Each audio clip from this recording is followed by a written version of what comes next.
what becomes ever clearer when we reflect is that we are not self-created. We haven't made ourselves, but rather our life is a gift. Now, if we had created ourselves, we could perhaps justifiably claim to belong to ourselves. We would be our own property.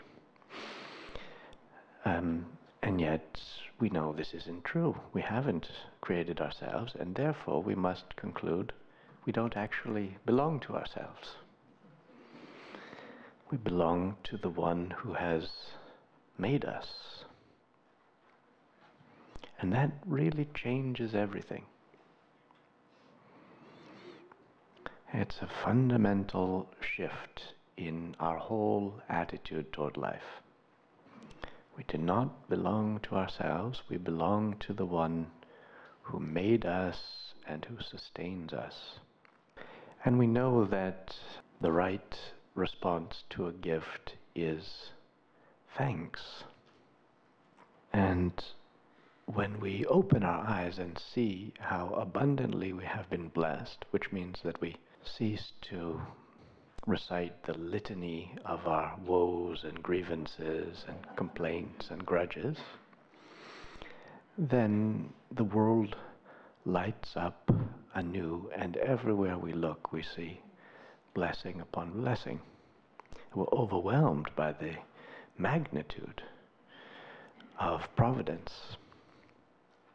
All this is given to us,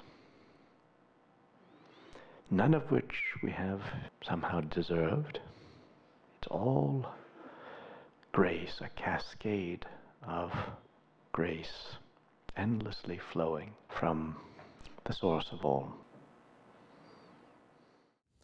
And if we had that sense, if we could cultivate the sense that even if the one to whom I belong is a mystery, and I cannot ever fully comprehend this mystery, but at least to know that in my heart of hearts, I'm not merely here for myself. I'm not an accident. I have been brought forth out of nothingness in the service to the great one to whom I belong.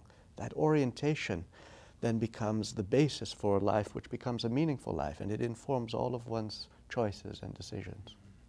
Is part of the modern confusion then an inability to believe that there is something outside of us now? With all of the emphasis on humanistic thinking, has it become more difficult for modern people to believe that there is a divine voice streaming in through us? Yes, well, clearly the last 300 years have seen increasing skepticism toward religious claims, and this has been a very remarkable period of human history, a period of tremendous social transformation, political, economic, commercial. But amidst all of this, a hunger which none of the technologies, none of the cultural novelties can fill, and that is the need to fulfill the purpose for which we were born, our reason for being.